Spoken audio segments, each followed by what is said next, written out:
Hello students, पिछले video में हम लोगों ने क्लास 8th के मैथमेटिक्स के बारे में हम लोग नंबर्स के बारे में काफ़ी कुछ जानकारी कर लिया था। नंबर के साथ साथ हमने natural number, whole number, integer के बारे में पूरी जानकारी किया था। इंटीजर में कौन कौन सी प्रॉपर्टी होती है वो सारा हमने डिस्कस कर दिया था। आज मैं उसी इंटीजर को रिलेट करते हुए आज मैं आपको रैशनल नंबर पर ले चलता हूँ, जिसको हिंदी में परिमेय संख्या कहते हैं। तो आइए सबसे पहले हम लोग देखते हैं परिमेय संख्या होती क्या है। तो परिमेय संख्या की बड़ी सिंपल परिभाषा है, हमने यहाँ लिख दिया है।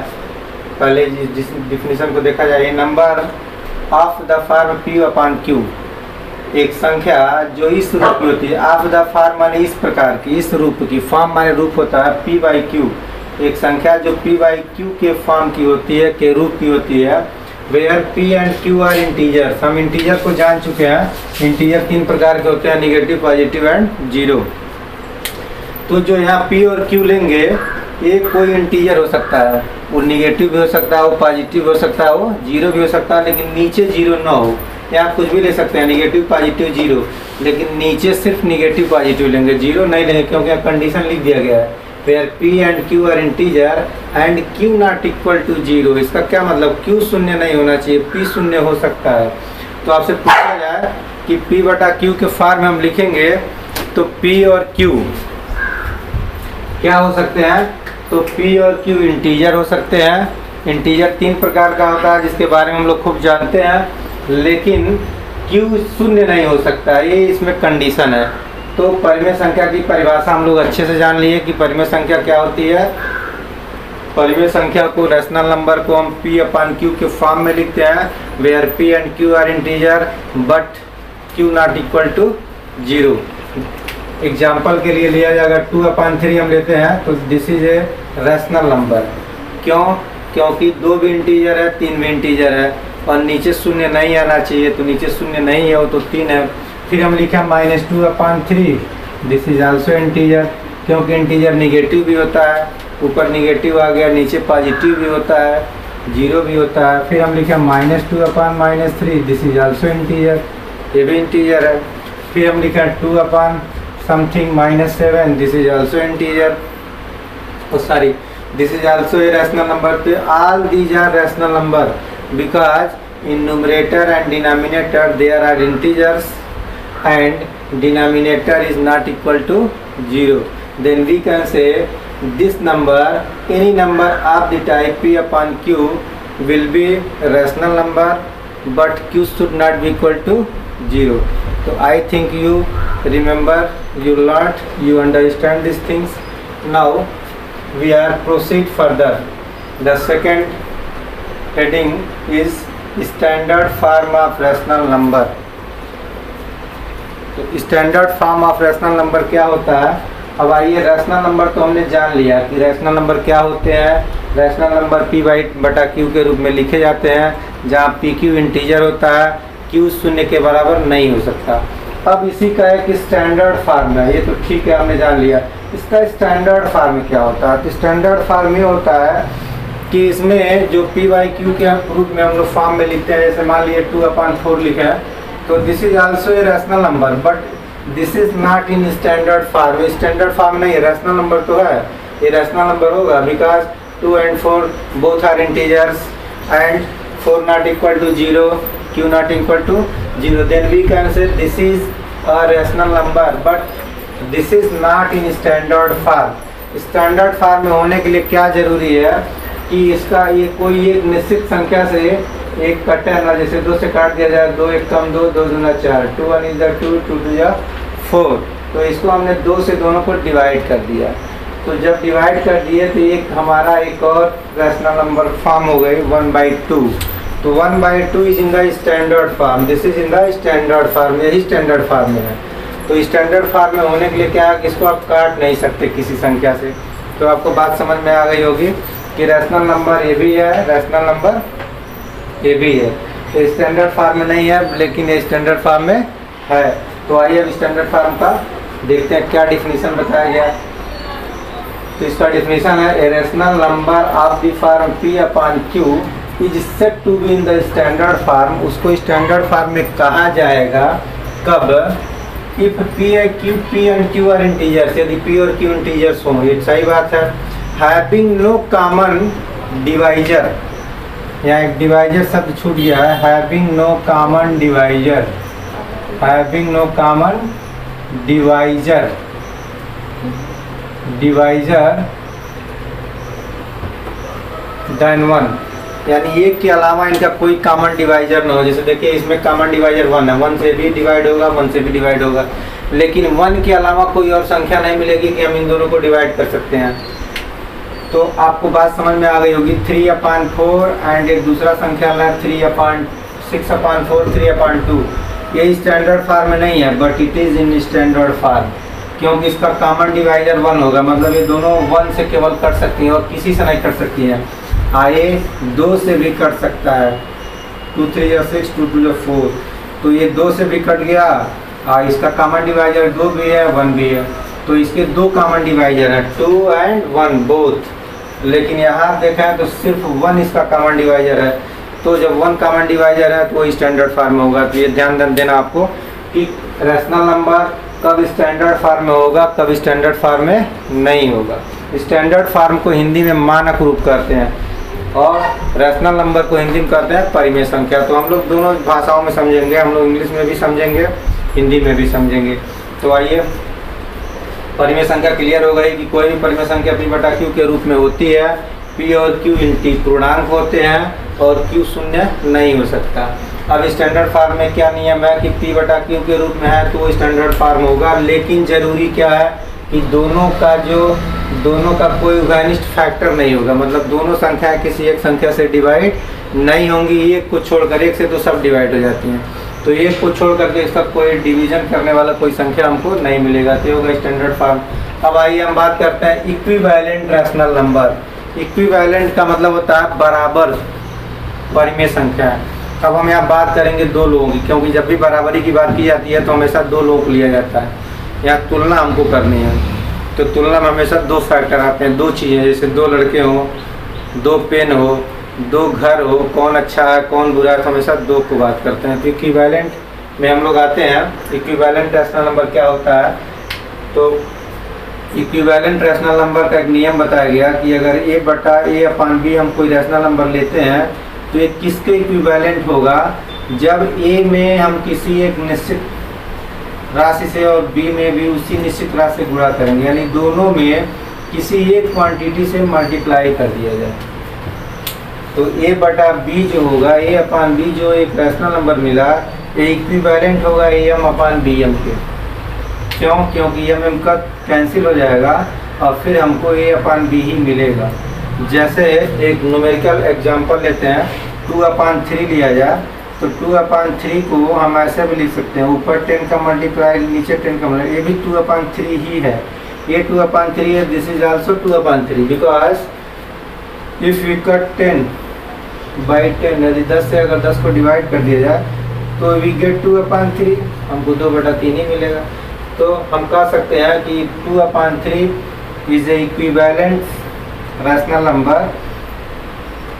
इसको हम 20/30 लिख सकते हैं, यानी 2/3 लिखा है तो 2 में हमने 10 का मल्टीप्लाई किया, 3 में 10 का मल्टीप्लाई किया, तो ऊपर आया 20, नीचे आया 30, तो 20/30 and 2/3 both are equivalent rational number, दोनों समतुल्य, या ऐसे कह सकते हैं दोनों समान परिमेय संख्या है। तो समान परिमेय संख्या हमको कैसे प्राप्त होती है, किसी भी परिमेय संख्या के अंश और हर में किसी भी एक निश्चित राशि का गुणा करने पर जो परिमेय संख्या प्राप्त होगी वो दोनों आपस में इक्विवेलेंट रैशनल नंबर होती है। चलिए एक और एग्जांपल लेते हैं जिससे आपको बात पूरी तरह से समझ में आ जाएगी। एक सवाल हम लेते हैं 7/10 और आपसे कहा जाए कि इसका इक्विवेलेंट परिमेय संख्या बताइए। कुछ नहीं करना आपको, आप कोई एक संख्या लीजिए, दोनों मल्टीप्लाई कर लीजिए, कोई संख्या ले सकते, you can take any number 2 3 4 5 6 7 अनंत, but the condition is you have to multiply in both numerator and denominator. आपको ऊपर भी गुणा करना और नीचे भी गुणा करना है, यही शर्त है, नहीं कि एक में गुणा कर दिए दूसरे में छोड़ दिए तो ये इक्विवेलेंट रैशनल नंबर नहीं होगा, क्योंकि वैल्यू में डिफरेंस आ जाएगा। तो देखिए हमने 2 से ऊपर मल्टीप्लाई कर दिया, 2 से नीचे मल्टीप्लाई कर दिया, अब मिला 14/20, तो 7/10 का इक्विवेलेंट फ्रैक्शन मिला 14/20। Both these are equal equivalent rational number because this will also be equal to 7/10. You can cut both the numbers by 2. 2 7 are 14, 2 10 are 20. So what you are saying? Both these numbers are equivalent rational number. So I think you will understand equivalent rational number and how we find. हम कैसे पाते हैं equivalent rational number? By multiplying any fixed quantity in both numerator and denominator. Say for example 2/3.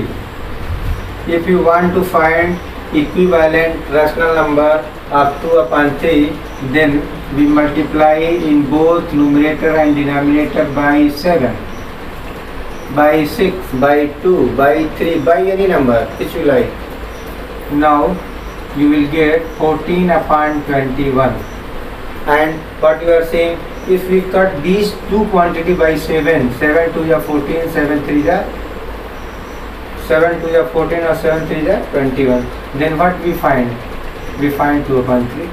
Then we can say there is no difference between 2/3 and 14/21. There is no difference between 2/3 and 14/21 because both these are same. There is no difference between these two rational numbers because this is also 2/3. If we divide 14 and 21 by 7, then what will we get? 7 2 is 14, 7 3 is 21. So I think you will understand how we can get any equivalent rational number from any rational number. Now our next topic is equality of rational number. Equality of rational number यानी दो rational number है तो हम कैसे जानेंगे कि दोनों आपस में क्या है, इक्वल है। जैसे दो आदमी खड़े हैं तो आप देख लेते हैं एक बड़ा एक छोटा है, देख लेते हैं, लेकिन दो आदमी लगभग एक बराबरी के हों, थोड़ा सा डिफरेंस हो जिससे आप और उस डिफरेंस को आपकी आँख समझ नहीं पा रही है, तो देन हाउ यू फाइंड कि which one of them is greater and which one of them is smaller. दो लड़के अगर सेम हाइट के हों लेकिन थोड़ा सा डिफरेंस है, 1 mm डिफरेंस है, then by seeing you cannot differ them. आँख से देख करके आप उसको ठीक बता नहीं सकते कौन छोटा है कौन बड़ा है। जैसे जुड़वा भाई पैदा होते हैं तो माँ बाप तो पहचान लेते हैं कि which one is greater and which one is smaller, but if a body which is not belong to that family and if he sees both the brothers, then he cannot understand who is smaller and who is greater. In the same way, we are going to discuss about the equality of rational number. Now see how we can find them. There is a very simple method, बहुत आसान तरीका है ये पता करने का कि दो रैशनल नंबर बराबर हैं कि नहीं है। जैसे 2/3 2/3 देखिए, एक हम ले रहे हैं 4/6।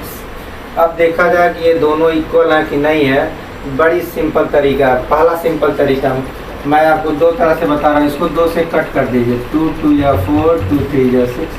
व्हाट यू आर सीइंग, आप क्या देख रहे हैं, बोथ दीज से दोनों इक्वल हैं, कट करके। दूसरा क्या तरीका है, इसको दूसरा तरीका है देखने का, इसका इसमें मल्टीप्लाई करिए, इसका इसमें, then both will be same, 6 2 are 12 and 3 4 are 12. This is also a very simple method to find out whether these both the rational number are same or differ. Now one more example, 1/7 and 2/14 both are equal or not. How we can find? Simply we multiply transversely. Now 14 1 are 14, 7 2 are 14. Both these number are same, then we can say both these are equivalent rational number. I understand, you will understand equality of rational number. आपको समझ में आ गया होगा। देखिए हमने एक छोटा सा तरीका बताया आपको, let A and B and C upon D, A upon B and C upon D be two rational number। हमने मान लिया है ये एक ये रैशनल नंबर, एक ये रैशनल नंबर, ये दो रैशनल नंबर्स हैं। Then A upon B is equal to C upon D, ये दोनों कब बराबर होंगे? दिस इम्प्लाइज, इसका मल्टीप्लाई इसमें करिए, इसका मल्टीप्लाई इसमें करिए, दोनों बराबर जाए। एक का गुणा डी में ए डी, बी का गुणा सी में बी सी। अगर if both these are same then we can say both these two rational number are same. Now we proceed further. The next topic, the next heading is order of rational number. अब rational number का हमको order बताना। Order का मतलब था क्रम, क्रम में कैसे चलेंगे। क्रम का मतलब कौन छोटा कौन बड़ा, फिर उससे बड़ा। उससे वजह से हम लोग प्रेयर में खड़ा होते हैं, कैसे खड़ा होते हैं? सबसे छोटा बच्चा सबसे पहले, फिर उससे बड़ा बच्चा, फिर उससे बड़ा, फिर उससे बड़ा, फिर उससे बड़ा, फिर उससे बड़ा। तो this is called the order. English में इसको हम लोग ऑर्डर कहते हैं, हिंदी में क्या कहते हैं? क्रम, क्रमबद्ध तरीके से। प्रेयर में आप खड़ा होते हैं तो टीचर कहते हैं भाई क्रम से खड़ा रहिए, छोटा बच्चा आगे, बड़ा बच्चा पीछे। तो अब रैशनल नंबर में छोटा बड़ा की बात करेंगे। आइए कैसे हम इसको जानेंगे कौन छोटा है कौन बड़ा है। इसको आप पेन और पेपर लेके नोट करते चलेंगे, क्योंकि ये गणित की पढ़ाई है, इतिहास भूगोल की पढ़ाई नहीं है। उसको आप नोट करते चलेंगे और जो भी स्टेप्स आपको नहीं समझ में आएगा इसको हमको मोबाइल के माध्यम से, व्हाट्सएप के माध्यम से आप शेयर भी करेंगे, बताएंगे भी, मैं आपको दोबारा समझाऊंगा। तो अब हम बताना आपको order, order of any rational number. तो ऑर्डर के देखिए, ऑर्डर फाइंड करने के लिए हमने कुछ स्टेप्स लिख दिया है। उस स्टेप्स को फॉलो करके हम लोग ऑर्डर के बारे में जानकारी बहुत अच्छे से कर लेंगे। जैसे देखिए हमने स्टेप क्या लिखा है? Right rational number with positive denominator. Right मैंने लिखिए रैशनल नंबर परिमेय संख्याओं को विथ पॉजिटिव डिनोमिनेटर, जिसका हर पॉजिटिव हो। डिनोमिनेटर में नीचे वाला जिसका पॉजिटिव हो। Find the LCM of denominator, denominator का एलसीएम ले लेंगे। एलसीएम माने लघुत्तम समापवर्तक, जानते हैं, लॉसा बोलते हैं। उसके बाद express each rational number with common denominator obtained in step second. Step second में जो एलसीएम लेने के बाद जो डिनोमिनेटर मिलेगा वही डिनोमिनेटर सबका कर लेंगे। उसके बाद तब हम इसको अरेंज करेंगे। आइए एक क्वेश्चन के माध्यम से इसको समझते हैं। ऐसे स्टेटमेंट आपको समझ में नहीं आएगा, मैं आपको एक क्वेश्चन के माध्यम से I am going to explain you. एक एग्जांपल है, इसमें ऑर्डर हमको बताना है। तो एग्जांपल आपका है 4/-9 -12/12 11/-18 एंड -1/3 -1/3। इनको हमको असेंडिंग ऑर्डर में व्यवस्थित करना है। इसका हमारा क्वेश्चन है arrange in ascending order. Arrange, arrange माने व्यवस्था करिए। इन असेंडिंग ऑर्डर, बढ़ते क्रम में। असेंडिंग ऑर्डर, ऑर्डर माने क्रम, असेंडिंग माने बढ़ता हुआ, अरेंज माने लिखना, व्यवस्था करना, रखना। बढ़ते क्रम में इसको रखिए। तो first of all we should know who is greater of all, who is smaller of all. इनमें सबसे छोटा कौन है, सबसे बड़ा कौन है। तो हम लोग अपने स्टेप को फॉलो करें। हमारा स्टेप क्या कहता है? Right the rational number with positive denominator, यानी सबके डिनोमिनेटर को पहले पॉजिटिव बनाइए। तो हम लिख दे रहे हैं राइटिंग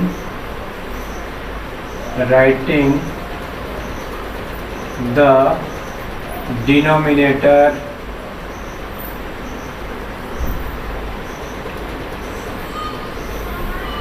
पॉजिटिव।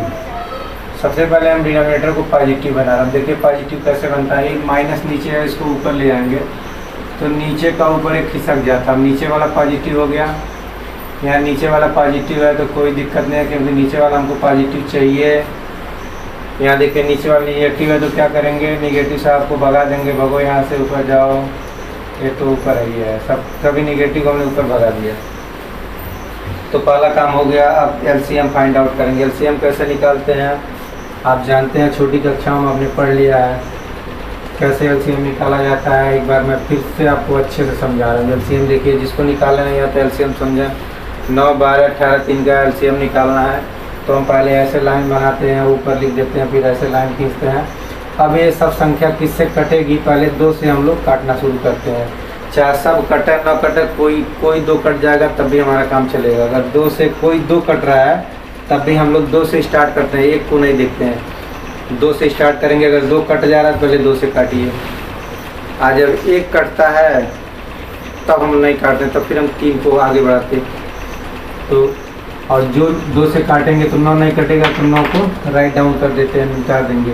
12 कटेगा, 2 छक्का 12, 2 6 12, फिर 2 9 18, 3 नहीं कटेगा तो उतार लेंगे। अब देखिए, अब 2 से सिर्फ 1 कटेगा, 2 से सिर्फ 1 ही कटेगा। तो जब 2 से सिर्फ 1 कटेगा, 1, तो उसको हम लोग अब 2 छोड़ के 3 पर काम कर रहे हैं। तो 3 3 या 10, 3 2 या 6, 3 3 या 9, 3 1। अब 3 से 2 लोग कटेंगे तो 3 ही से काट लिया जाए। 1 2 उतर गया, 1 1। अब 2 1 बचा है, लास्ट में 1 1 1, सब 1 1 आ गया। जब सब 1 1 आ जाते हैं तो ये जो संख्या आती है ये हमारा एलसीएम बता देता है। कैसे बताएगा, सबका मल्टीप्लिकेशन कर देते हैं। 2 × 3 × 3 × 2, 6 6 6 6 के 36, 36 एलसीएम हो गया। अब क्या करते हैं, अब यहाँ जो है सबका डिनोमिनेटर 36 बनाएंगे। 36 36 36 36। ये जो डिफर डिनोमिनेटर आप देख रहे हैं, तो हम सबका डिनोमिनेटर क्या बनाएंगे, 36 36। चलिए अब देखेंगे कि इसमें किससे मल्टीप्लाई करना नीचे कि ये 36 बन जाए। तो पता चल गया 4 4 9 36। तो जिससे नीचे करते हैं उसी से ऊपर भी कर लेते हैं। तो ऊपर करेंगे तो 16 हो गया, माइनस रहेगा ऊपर, कोई दिक्कत नहीं। यानी इसमें हमने 4 से ऊपर नीचे मल्टीप्लाई। आप बताइए इसमें किससे करेंगे, ऊपर नीचे 3 से करेंगे, क्योंकि ये 3 से इसमें 3 से इसमें, तो 3 से इसमें करेंगे तो मिल गया। 3 से इसमें करेंगे -15। अच्छा, इसमें हमको करना ही, इसमें 2 से करना है क्योंकि 18 है। तो 2 से ऊपर करेंगे तो -22 हो गया। अब यहाँ 12 से करना है तो ऊपर -12 हो गया। चलिए यहाँ तक बात समझ में आ गई। अब हमको असेंडिंग ऑर्डर में लिखना है। असेंडिंग ऑर्डर का मतलब सबसे छोटा सबसे पहले, फिर उससे बड़ा, फिर बड़ा, फिर बड़ा, फिर बड़ा। इसको हम लोग ऐसे लगाते हैं, ऐसे छीना लगाते हैं। ऐसे का मतलब सबसे छोटा यहाँ होगा। सबसे छोटा कौन है, तो जो संख्या निगेटिव में सबसे बड़ी होती है। अब नीचे नहीं देखेंगे हम लोग, नीचे तो सब बराबर है। ऊपर देखिए कि सबसे छोटा कौन है, तो सबसे छोटा माइनस संख्या होती है। कैसे हम जान गए, -22, क्योंकि ये 22 रुपया कर्जा लिया है, दूसरे से उधार लिया है। 12 रुपया उधार लिया है दूसरे से, ये 15 रुपया दूसरे से। माइनस का मतलब उधार वाला पैसा। ये 15 रुपया लिया है, 16 रुपया, तो सबसे ज़्यादा पैसा ये उधार लिया है। सबसे ज़्यादा कौन कर्जा लिया है, ये वाला क्या हो गया। तो ये सबसे छोटा हो गया, -22/36। इससे कम कर्जा कौन लिया है, ये 16 वाला। इससे थोड़ा सा कम 16 वाला लिया है। ये 15 रुपया कर्जा लिया है, सबसे कम कर्जा ये लिया है। तो जो सबसे कम कर्जा लिया है वो सबसे बड़ा होगा। समझ में आया कि नहीं आया, आया। अब आइए, अब ये तो हम सब अपना कहानी बनाए हैं। वास्तव में अब हम अपने सवाल पर आएंगे। सवाल को यहाँ लिखेंगे। तो ये किसका कार्यक्रम है, 11/18 का। 11/18 इसकी वैल्यू देखिए, ये वैल्यू 11/18 की है, तो ऐसे लिख देंगे। फिर इसका किसका नंबर है, ये वाला, तो ये वाला नंबर है -4/9 का, 4/-9 का। फिर ये 15 वाला किसका है, इसका है, यानी -5/12 का है। फिर ये किसका है, लास्ट वाले का है, तो -1/3। तो सबसे बड़ा जो है ये हमारा असेंडिंग ऑर्डर में होगा, बढ़ता क्रम में। सबसे छोटा, फिर इससे बड़ा, फिर इससे बड़ा, सबसे बड़ा -1/3। तो इसको आप बढ़िया से देख लें। फिर से एक बार मैं आपको अगेन एक्सप्लेन कर रहा हूँ। सबसे पहला काम क्या करते हैं कि इसको नीचे वाले माइनस को ऊपर करके लिखते हैं। जहाँ ऊपर है वहाँ ठीक है, जहाँ ऊपर नहीं है वहाँ ठीक करेंगे। तो यहाँ ऊपर हमने कर दिया, यहाँ ऊपर कर दिया। लाइन समझ में आ गई। फिर अब 9 बार 9 का, 12 का, 18 का, 3 का एलसीएम, एलसीएम क्या आ गया, 36। 36 सबके नीचे हम लिख देंगे, ज़बरदस्ती लिख देंगे, बाद में सोचेंगे। अब यहाँ किससे गुणा किए कि 36 आया, 4 से, 4 9 में 36, तो 4 से ऊपर भी करके लिख दीजिए। यहाँ 3 से गुणा किए तो 3 से ऊपर भी करके लिख दिए। यहाँ 2 से गुणा किए तो 2 से ऊपर भी करके लिख दिए। यहाँ 12 से गुणा किए तो 12 से ऊपर भी करके लिख दिए। अब नीचे हम नहीं ध्यान देते हैं, ऊपर देखते हैं कि सबसे बड़ा कौन है। तो सबसे बड़ा हमारा ये होगा, क्योंकि ऋणात्मक में सबसे छोटा होता है वो सबसे बड़ा होता है। तो सबसे पहले में छोटा क्लियर किया, छोटा ये होगा तो इसको पहले लिख दिए। फिर इससे छोटा, इससे थोड़ा सा बड़ा ये होगा, इससे बड़ा ये होगा, सबसे बड़ा ये होगा, तो हमने लिख दिया। फिर अकॉर्डिंग टू नंबर हमने इसको उतार दिया। फिर हमारा रहा असेंडिंग ऑर्डर। तो इसको आप लोग करेंगे।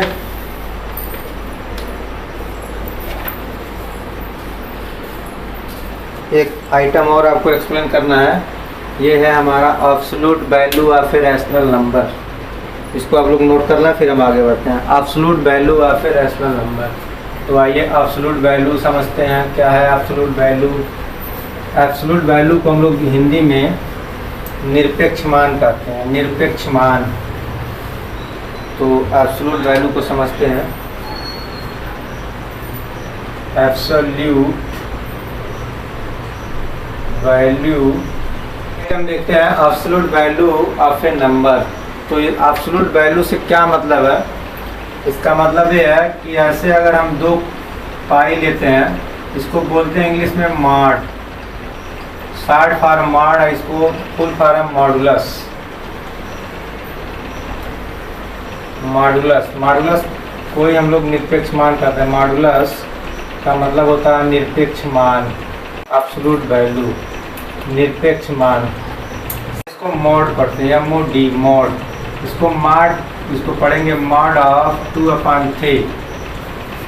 तो मॉड का मतलब होता है मॉड में कोई वैल्यू अगर आती है तो सेम का सेम ऐसे राइट डाउन कर देते हैं। जैसे -2/3 आएगा तो भी 2/3 लिखेंगे, कुछ भी आएगा -1/10 आएगा तो 1/10 लिखेंगे, +1/10 आएगा तो भी 1/10 लिखेंगे। तो ये सिर्फ आप नोट कर लें। एब्सोल्यूट वैल्यू का मतलब है कि विदाउट साइन, कोई साइन नहीं लगाना। अगर अंदर साइन है भी तो भी हमको बाहर साइन यूज नहीं करना है। तो this is called the absolute value of any rational number. इसको नोट डाउन करिए। फिर हम लोग एक्सरसाइज पर चलते हैं। Exercise 1.1, fill in the blanks with this sign.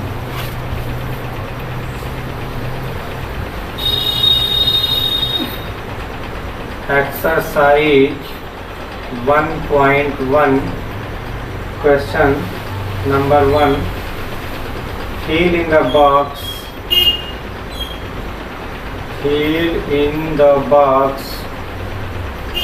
with equal, less or greater sign.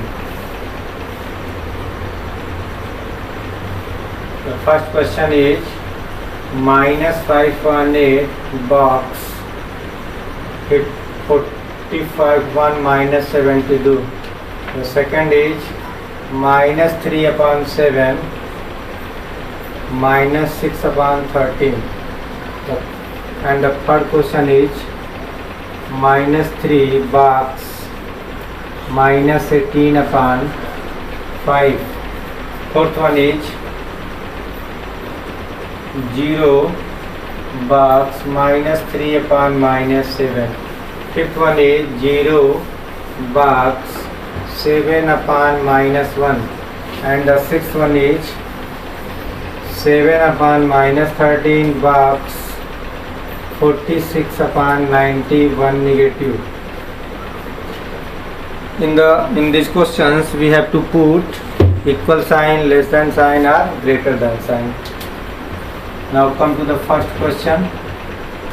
This is -518 and this is 45/-72. So first of all, how we solve this, कैसे solve हम करेंगे, आइए पहले इसको समझते हैं। -518 और 45/-172। अभी हमने आपको डिस्कस किया है कि सबसे पहले हम देखेंगे कि इसमें कौन बड़ा है कौन छोटा है। ऑर्डर इसका क्लियर करेंगे। तो ऑर्डर कैसे क्लियर करते हैं? सबसे पहले माइनस साइन को ऊपर ले आते हैं। तो इसमें तो माइनस साइन ऑलरेडी न्यूमरेटर में है, इसके डिनोमिनेटर से माइनस साइन को ऊपर ले आएंगे। और अब नीचे का हम एलसीएम लेंगे।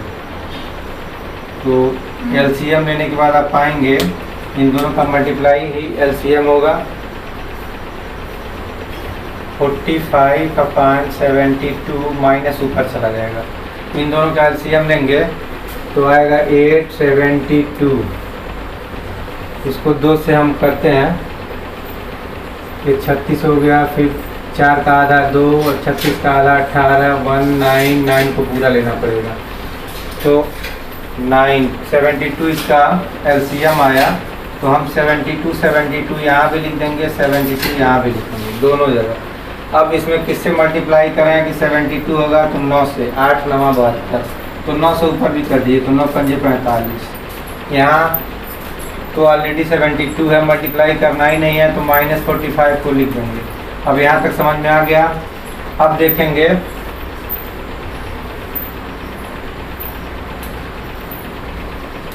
आप क्या देख रहे हैं कि both this number are same. ये भी -45/22, this is also -45/22, both are same. Then we put equal sign in the box. हम क्या रखेंगे बॉक्स में? इक्वल साइन रख देंगे। Now the second question, we should proceed on second question. -3/8, -3/7 and -6/13। तो सबसे पहले हम लोग क्या करते हैं, माइनस को ऊपर ले आते हैं। तो माइनस ऑलरेडी ऊपर है, मेहनत नहीं करना हमको, तो डायरेक्ट हम आ जाएंगे कहाँ आएंगे? एलसीएम पर। चूँकि दोनों संख्या अपने आप में किसी एक संख्या से नहीं कटेंगी, इसलिए इसका एलसीएम सिंपली इसका मल्टीप्लिकेशन आएगा। 13 7 91, 9 1 यहाँ भी आएगा, 9 1 यहाँ भी आएगा। जब ये दोनों संख्या किसी एक संख्या से कटती नहीं है तो एलसीएम दोनों का गुणा करके मान लेते हैं। जैसे अभी हम कहा 4 5 का एलसीएम बताइए, तो अब तुरंत गुणा करके कह दीजिए 20। क्यों हमने कहा दिया 20? क्योंकि 4 5 किसी एक संख्या से डिवाइड नहीं होंगी, नहीं कटेंगी, विभाजित नहीं होंगे। 2 से इसको काटें तो नहीं कटेगा, 5 से इसको काटें तो नहीं कटेगा। तो जब 2 डिफर नंबर हो, किसी एक नंबर से डिवाइड ना हो, तो उसका एलसीएम कैसे निकालते हैं? सिंपली गुणा कर देंगे। चलिए, तो 13 17, 13 9 7 91। अब 91 कैसे बना? तो इसमें 13 का गुणा हुआ तो 13 गुणा ऊपर भी कर दिए, 13 3 39। 91 कैसे हुआ? 7 का गुणा किए तो 7 का ऊपर करे, 7 छक्का 42। अब देखा जाए कि कौन बड़ा है कौन छोटा है। तो ये निगेटिव नंबर है, निगेटिव में जो छोटा होता है वो बड़ा होता है। ये कम कर्जा लिया है, ये ज़्यादा कर्जा लिया है। भाई 42 रुपया उधार मांगा है, 39 रुपया उधार मांगा है, तो बढ़िया कौन है? 39 वाला, कम पैसा कर्जा लिया है। 42 वाला ज़्यादा कर्जा लिया है। तो ये बड़ा है, तो ये बड़ा है, तो हम इधर ऐसे ग्रेटर साइन लगा देंगे। तो I hope you will understand and the rest question will be solved by you. जो बचे हुए क्वेश्चन है इसको आप द्वारा सॉल्व किया जाएगा। I am going to the next question.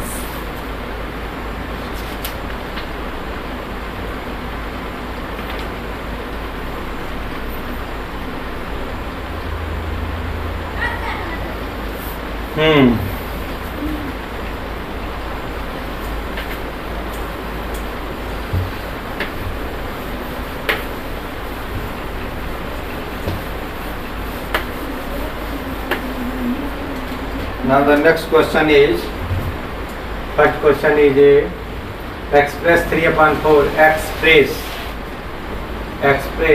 -3/4 as a rational number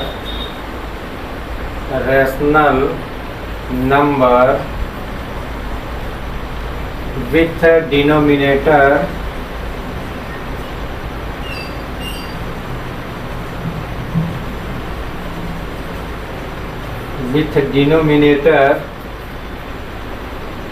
there are 3 questions, 32 and 30 60।